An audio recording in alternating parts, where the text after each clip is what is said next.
Hello दोस्तों, स्वागत है आपका हमारे यूट्यूब चैनल कोडिंग सीखो पर। दोस्तों आज हम बात करेंगे कि एसक्यूएल के अंदर इंडेक्सेस क्या होती हैं, कैसे क्रिएट करते हैं, कैसे उनको रीनेम करते हैं। ठीक है दोस्तों, तो हम एसक्यूएल के अंदर इंडेक्सेस के बारे में बात करेंगे। ठीक है दोस्तों, चलिए स्टार्ट करते हैं। SQL indexes are used in relational database to retrieve data quickly. देखो दोस्तों, इंडेक्सेस का मतलब ये होता है कि हमारे जो डाटाबेस हैं उसमें से डाटा को हमको रिट्रीव करके देता है क्विकली, मतलब बहुत जल्दी आपको डाटा रिट्रीव करके देता है।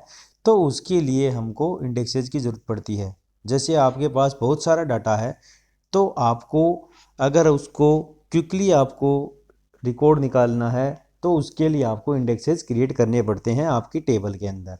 ठीक है, और किस कॉलम के ऊपर आपको करना है वो भी आप इसके अंदर कर सकते हो।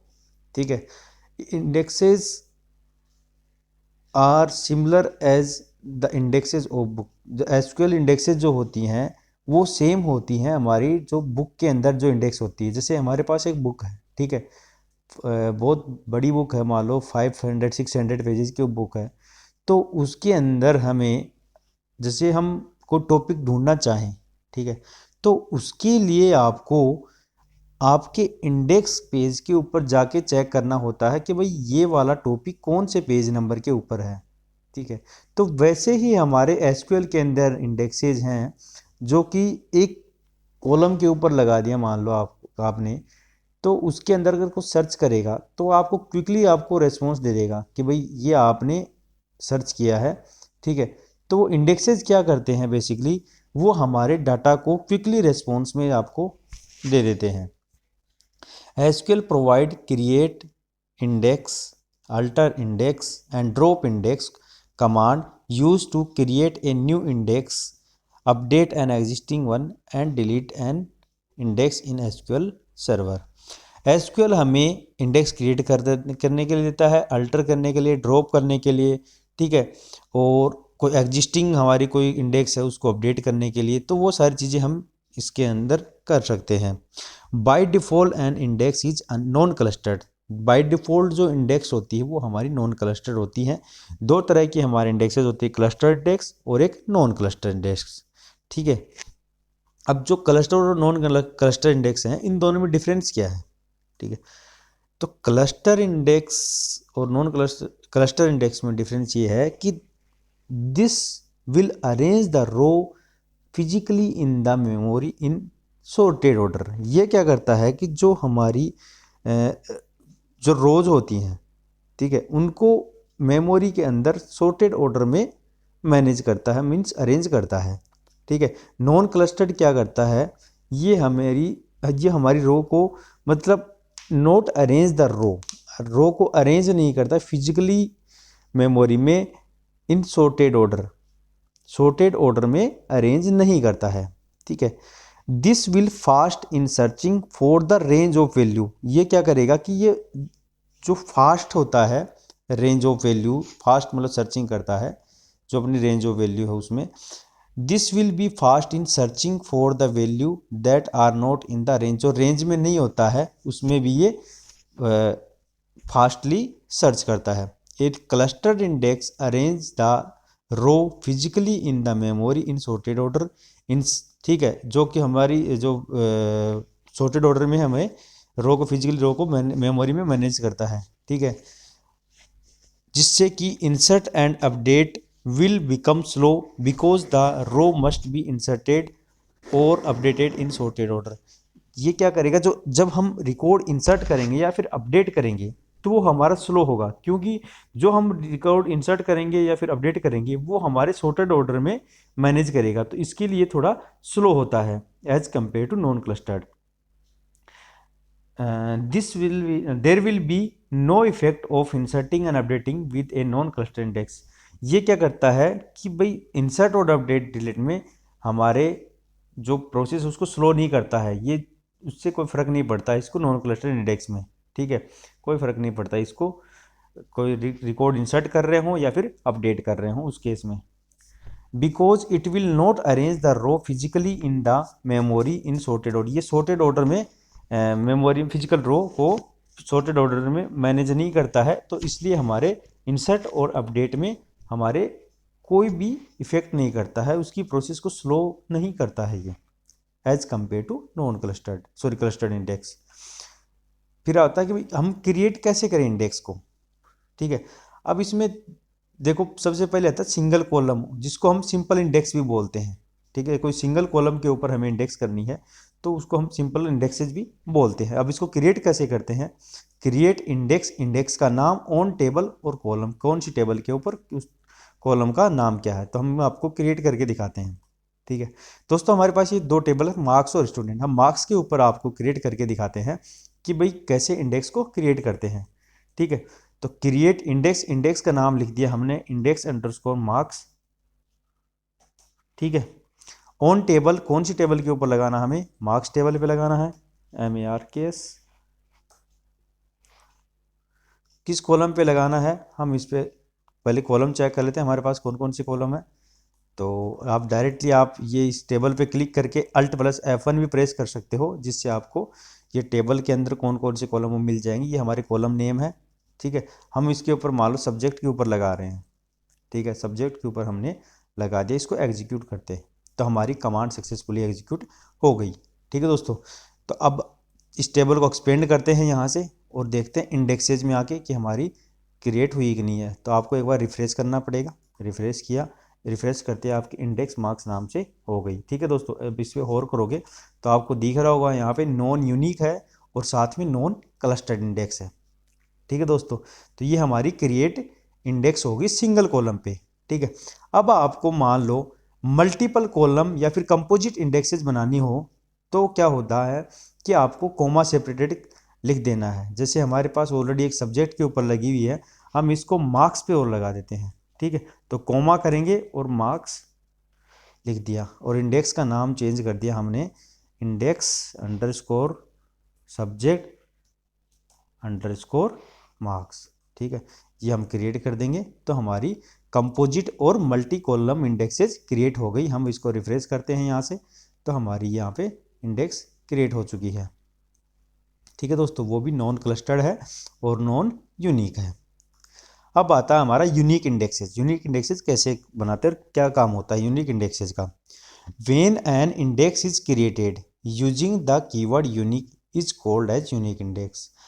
यूनिक इंडेक्स क्या होता है कि जो यूनिक कीवर्ड को यूज लेते हुए एक इंडेक्स को बनाते हैं हम, तो वो हमारी यूनिक इंडेक्स होती है।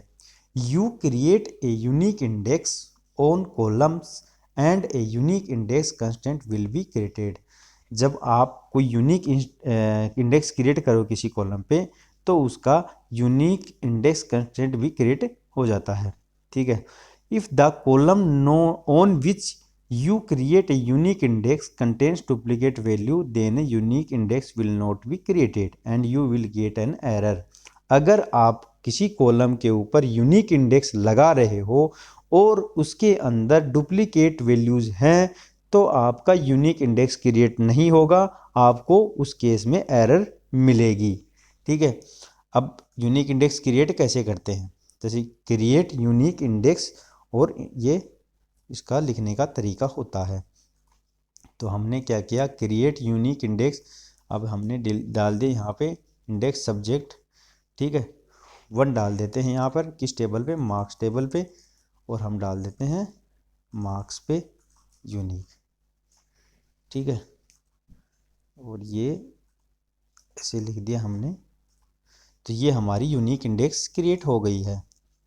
ठीक है दोस्तों, अब एक लाइन मैंने आपको बताई कि अगर आपके जिस कॉलम के अंदर आप यूनिक इंडेक्स क्रिएट कर रहे हो और उसके अंदर डुप्लीकेट रिकॉर्ड हैं तो आपकी यूनिक इंडेक्स क्रिएट नहीं होगी। जैसे मान लो अब हम एक बार अपनी मार्क्स टेबल में डाटा देखते हैं। ठीक है, मार्क्स टेबल में हम डाटा देखते हैं, हमारे पास सब्जेक्ट के अंदर हिंदी और हिंदी 2 बार रिपीट हो रहा है, तो हम क्या करेंगे, सब्जेक्ट के ऊपर एक यूनिक इंडेक्स लगाते हैं। ठीक है दोस्तों, तो यूनिक इंडेक्स और सब्जेक्ट 1 कर दिया हमने यहाँ पर, और हमने क्या किया, यहाँ पर सब्जेक्ट के ऊपर यूनिक इंडेक्स क्रिएट करना चाहते हैं। तो हम क्वेरी को एग्जीक्यूट करते हैं तो हमारे को एरर देगा। The create unique index statement terminate because a duplicate key was found for the name dbo.marks and the index name index subject 1 the duplicate key value is Hindi. आपको बता दिया यहाँ पे कि भी आपकी डुप्लीकेट की क्या है। तो हिंदी हमारी डुप्लीकेट की है, जो कि मैंने आपको अभी बताया है। सेलेक्ट स्टार फ्रॉम मार्क्स,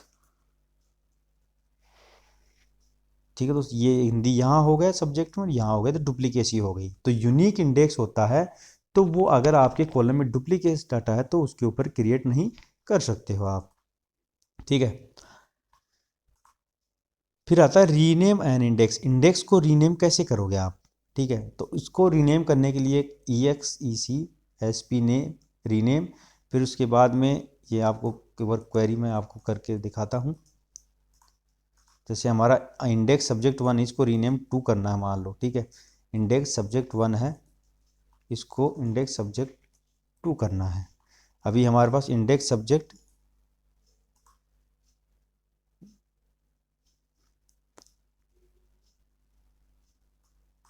अच्छा वो क्रिएट नहीं हुई थी, वो अभी आपको पहले जो समझाया था उसको क्रिएट नहीं हुई थी।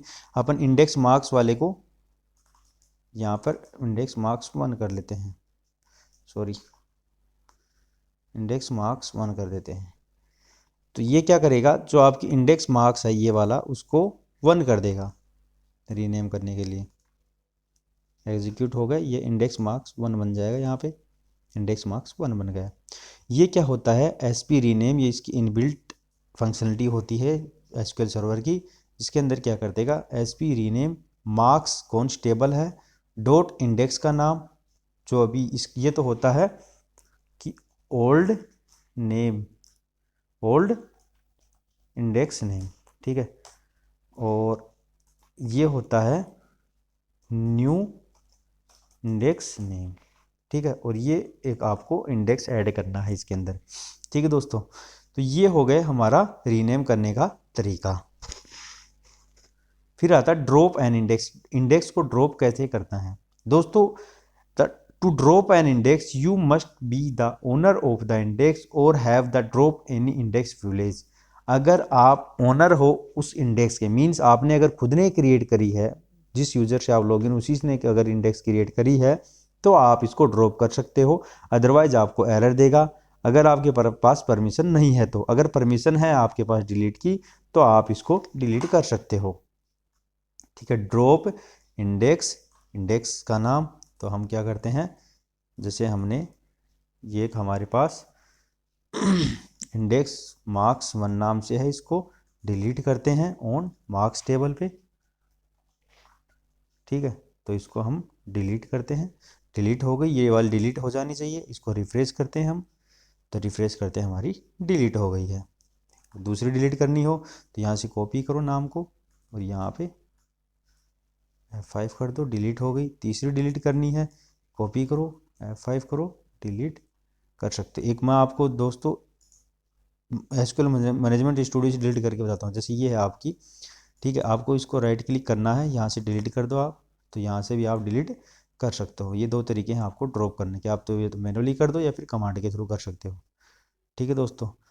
तो दोस्तों अब आता है when should index be created, कब हमें इंडेक्स क्रिएट करनी चाहिए और कब हमें इंडेक्स को अवॉइड करना चाहिए। कब इंडेक्स क्रिएट करनी चाहिए, a column contents a wide range of value, column के अंदर बहुत ज़्यादा डाटा हो, ठीक है। A column does not contents a large number of null values, एक कॉलम के अंदर नल वैल्यूज ज़्यादा नहीं होनी चाहिए, ठीक है। One or more column are frequently use together in a where clause or a join condition, अगर आपके पास एक से ज़्यादा कॉलम्स आप वेयर क्लोज में यूज ले रहे हो या जॉइन कंडीशंस में यूज ले रहे हो तो उससे क्या क्वेरी हमारी स्लो हो जाती है। तो उसके लिए आपको इंडेक्सेस क्रिएट कर लेने चाहिए, तो वो भी आपकी रिक्वायरमेंट के ऊपर डिपेंड करता है, ठीक है। अगर आपके पास डाटा सही तरीके से आ रहा है, कोई दिक्कत नहीं है, तो आप इंडेक्सेस क्रिएट मत करिए, ठीक है, क्योंकि ये हमारे डाटाबेस में स्पेस भी लेता है। When should indexes be avoided, कब हमें इंडेक्सेस को अवॉइड करना चाहिए, क्रिएट नहीं करना चाहिए। द टेबल इज स्मॉल, हमारी टेबल अगर छोटी हो तो हमें इंडेक्सेस क्रिएट नहीं करनी चाहिए। The column are not often use as a certain as a condition in the query, अगर हमारी जो हमारे कॉलम्स हैं वो हमारी क्वेरी की कंडीशंस के अंदर यूज नहीं आ रहे हैं तो हमें इंडेक्सेस क्रिएट नहीं करने चाहिए। The column is updated frequently, जो कॉलम फ्रीक्वेंटली अपडेटेड हो रहे हैं तो उस केस में भी हमें अवॉइड करना चाहिए। ठीक है दोस्तों, तो ये हमारे एसक्यूएल के अंदर इंडेक्सेस थे। आई होप आपको अच्छे से समझ में आया होगा। ठीक है दोस्तों, तो वीडियो को ज़्यादा से ज़्यादा शेयर करें, चैनल को सब्सक्राइब करें ताकि आने वाली वीडियोज़ की आपको अपडेट्स मिलती रही हैं। थैंक यू दोस्तों।